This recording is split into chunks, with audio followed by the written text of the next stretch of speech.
Thank you very much. It's a pleasure to be here to talk about what has been happening around government, actually, not just with DEC, on wave and tidal energy over the last year or so. I want to start by taking the words of our Minister, Greg Barker, in vain. At another conference in February, he said, "The government supports wave and tidal 110%. We can be proud of the progress we've made in recent years, but we need to go further. Now is the time for bold next steps, moving on from individual projects to large-scale arrays. However, we also need to recognize that renewables don't live in a bubble. That's why we need to commercialize the sector sooner, scale up quicker, and make less go further." And I think that very much is a kind of headline for my presentation today. Particularly in terms of what government can and can't do. We live in increasingly cash-strapped times. We all have read the papers about austerity and so forth. But one thing I'd reassure you of is that within DEC and within the Office for Renewable Energy Deployment, wave and tidal energy remains one of our priority technologies. This was reflected in our roadmap, which was published a year or so ago, where wave and tidal energy was named as one of our two of our priority technologies. And that means it's something we are genuinely focusing on. With Greg Barker, we have a real proponent for the sector. He's not one of those ministers who comes in and picks up a random portfolio and does some stuff and then vanishes off to some other department. Those of you who know him will know that prior to the coalition coming into power, he was very active in terms of supporting the need for development of wave and tidal energy. He's very focused on renewable energy, and as I say, he is genuinely a supporter and a proponent within government for you. And for a sector that's made some very good progress but still has a long way to go, that's not a bad position to be in. So our roadmap set out sort of an initial vision on where we want to go, what we think the scope is. It'd be nice to be able to see us hitting the projections for deployment by 2020. But as I say, I think we're really reaching a critical time now. We've had a number of critical times within the sector, but we need to sort of take that step from single devices through to multiple devices in the water. And again, that's where a lot of the work that DEC has been doing has been focusing recently. So we continue to be a world leader in the UK, and that's a fragile lead, I think. We need to be aware that others around the world are starting to look keenly at this area. We've seen recent push by France, in particular on tidal energy. So the UK has a very strong position, but we need to make sure we keep forward momentum going to ensure we retain that. The sector's attracting some really good large industry players, the likes of Siemens, Alstom, DCNS and so forth, and I think that's something that the sector needs to push forward to true commercialization. And we now have some really good devices in the water testing, CGen and Strangford Lock, and also up in EMEC particularly. So, as I say, the UK is in a good position to push forward, but we need to make sure that we keep that momentum going.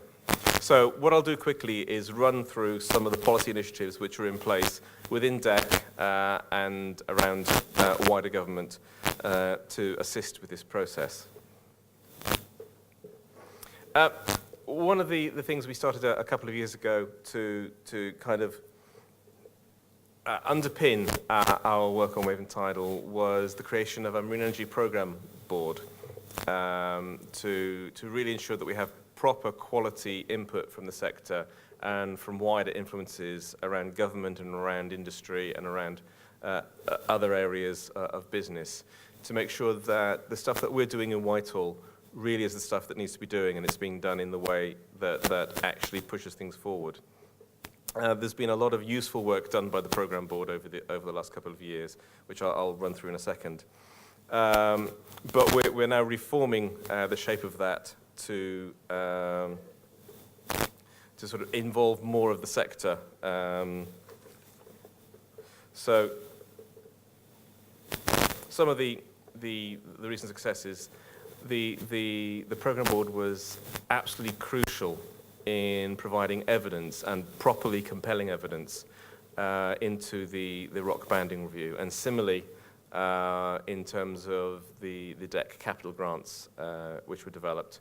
I think without that real sector data, real sector input, we would have had a much harder job within DEC to achieve the things that we have achieved in terms of the funding through market funding and for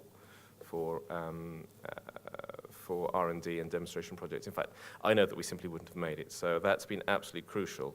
And it's also assisted and promoted the development of the knowledge sharing network, which was launched earlier this year by the Carbon Trust. And I really urge you to have a look at that and see how you can be involved, because sharing quality information around the sector is going to be really important for taking all of us forward. Currently, we're looking under the program board at a number of big issues. Electricity market reform, obviously, the move from ROCs to contracts for difference. Again, it's been absolutely vital getting proper sector evidence in to the team who are looking at setting the strike prices and so forth for CFDs. There's a group looking at the issues for Scottish Islands transmission charges and network and so forth. Again, that's a potential big blocker, so we need to make sure that that work goes forward on that. And also looking at licensing and consenting and the need to be able to get stuff in the water in a sustainable way, sustainable in terms of the environment and in terms of the effects on the environment, but also sustainable in terms of the business models and the actual process that you guys are going through in terms of getting your things, your projects planned out. So there's a new format for the program board. We're going to have an annual plenary meeting which will allow us to bring more members of the sector into that discussion, still chaired by Greg Barker, our Minister, ensuring that the sector can have proper engagement and proper time as a grouping, discussing some of the main issues that are coming up with him. And then that will be administered by a smaller program group, which will have a sort of a rotating membership to ensure we again get a wide range of views on board to look at what the priority issues and what the sort of the work program of the Marine Energy program should be. Again, using subgroups to focus on those priority issues. And again, I think the need for quality work on pushing the sector forward isn't going to go away, so we need to make sure that we keep pushing forward. Something which has been very close to our Minister's heart. There's been the setting up of 2 marine energy parks over the last year or so. One in the southwest of England, launched in January 2012, and one in Pentland Firth and Orkney Waters in July 2012. And these are groupings which aim to bring together expertise, encourage clustering, industrial activity. Both the southwest and the sort of the Pentland Firth area have an awful lot of activity, an awful lot of expertise, an awful lot of potential going on, and encouraging the sectors there to work together to sort of build something which is greater than the sum of the parts, I think is really useful. And again, the 2 parks signed an MOU earlier this year to foster collaboration between the 2 regions. Let's say this can be a sort of a win for the whole UK, but also for the individual regions. So working together, we can maximize the benefit that comes out of that. Which takes us on to the cash. DEC announced a couple of years ago its MEAD fund, the Marine Energy Array Demonstrator, which was designed, a fund of up to £20 million, designed to promote the development of the first demonstration arrays. And in February this year, we announced the awards for that fund, one of which went to MCT to deploy CGen devices around Anglesey. The other one to the Maygen Consortium, looking at a test site or a test deployment of Hammerfest Strom devices in their Pentland Firth leasing area. So that was 20 million award, approximately 10 million per project.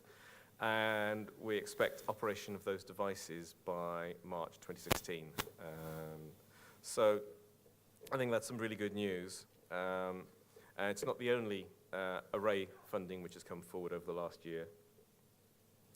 The UK was also very successful in its bid to the European Commission's New Entrant Reserve 300 project. The first round called for projects across a whole range of different technologies, of which it was expected that most member states would get up to two projects funded. We did indeed get to another two tidal projects. Scottish Power Renewables tidal project in Islay, and again another MCT one at Kyle Ray. So hopefully with 4 projects going in the water, albeit with a limited range of devices, that will help to push forward confidence that we have a sector that's pushing forward towards commercialization, taking those first real steps towards something that looks much more like a commercial farm rather than just single prototypes. Now, that said, it won't take the greatest brain in the world to notice the big missing link within those 4 awards. They are, of course, all tidal. We'd hoped that it might be a spread of wave and tidal devices, but we wanted to make sure that everything that went forward was open to the best projects rather than trying to reverse engineer an arbitrary solution.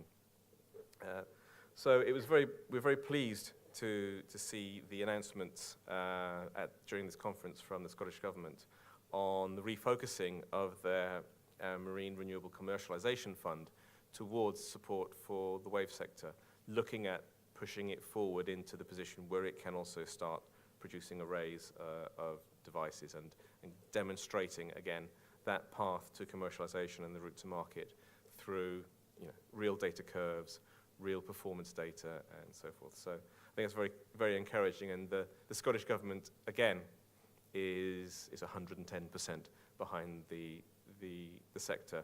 They have their £18 million MRCF fund, a broader renewable energy investment fund of £103 million, which, with the best one in the world, is most likely to be focused largely towards marine energy as well as offshore wind. And also, the Crown Estate announced this year the potential for £20 million of investment in first arrays. That will be an investment rather than a grant. But again, in terms of getting the capital together for these very large, very ambitious, and very costly projects, that can only be a good thing.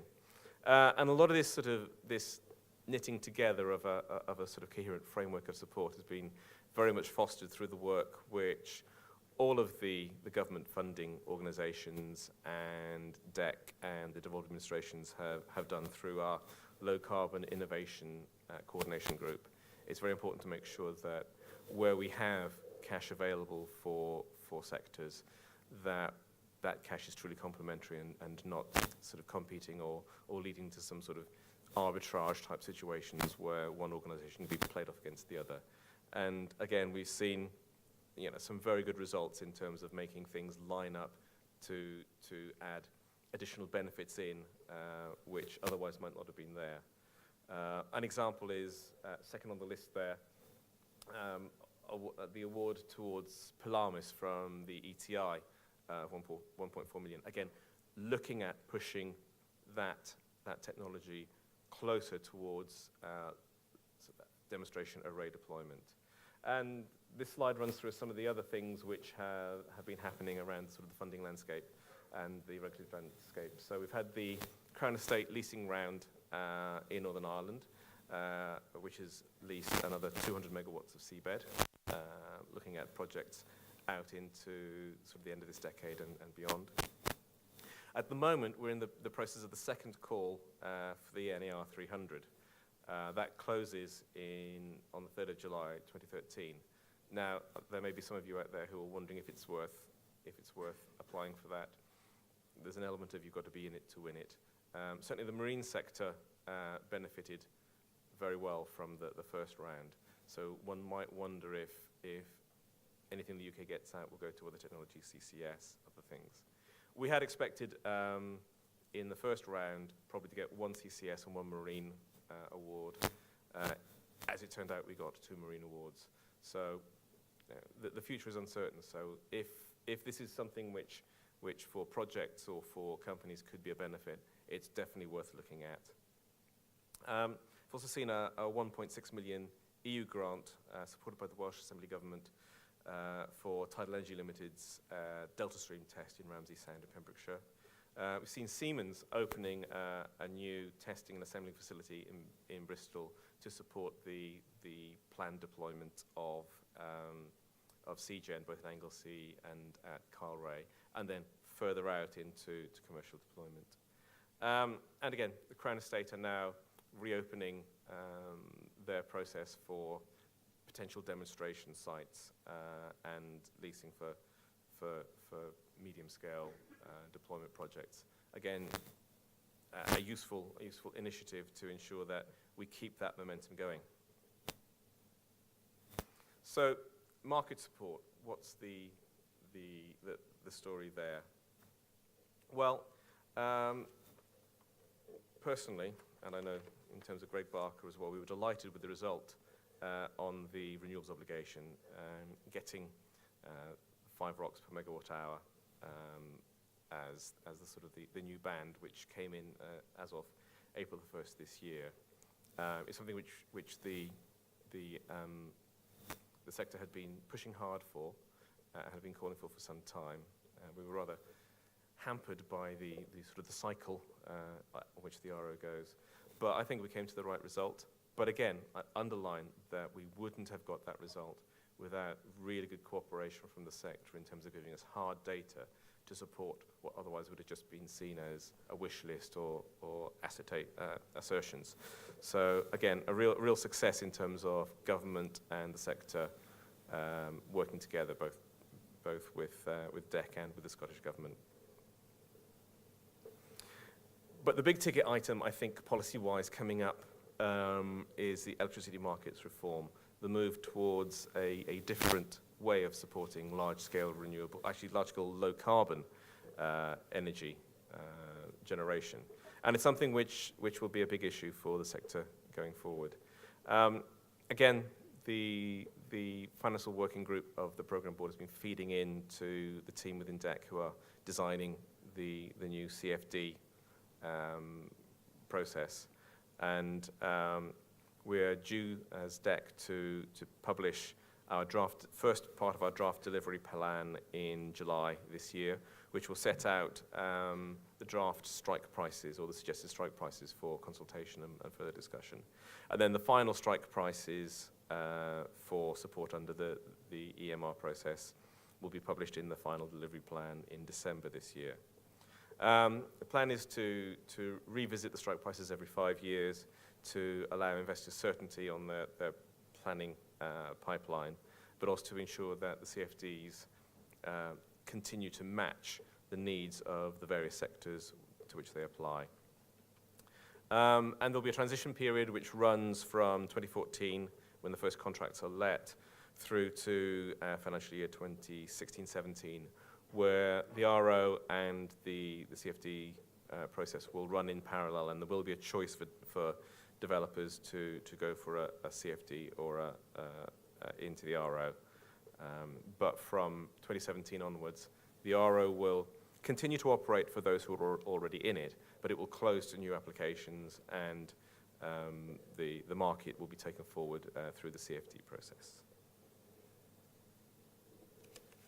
So, in conclusion, I say we've seen some amazing collaboration, and as the person in government whose job it is to care about how the sector gets pushed forward, I've been actually very proud of the way that the sector's rolled its sleeves up and worked with us and worked with the Scottish Government, worked with others to make sure that we push forward and we provide the others within government who have the decision-making power on funding and so forth with the evidence they need to come to what I think have been the right decisions. But as I say, we can't rest on our laurels. There's a big prize to win on marine energy. There's also a big prize to lose. And there's a long way to go. But I think that we have a number of things in place which are useful to push that forward. There are still decisions to make, and again, I mentioned the Scottish Government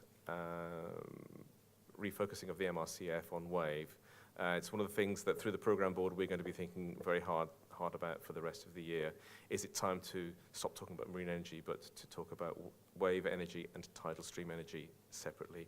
Look at separate development paths for those. My gut feeling is perhaps it is the time to start making our overall marine energy policy a bit more bespoke to each of those technologies. But again, that's for discussion in the programme board, so watch this space. But thank you very much for your attention, and I look forward to questions at the end.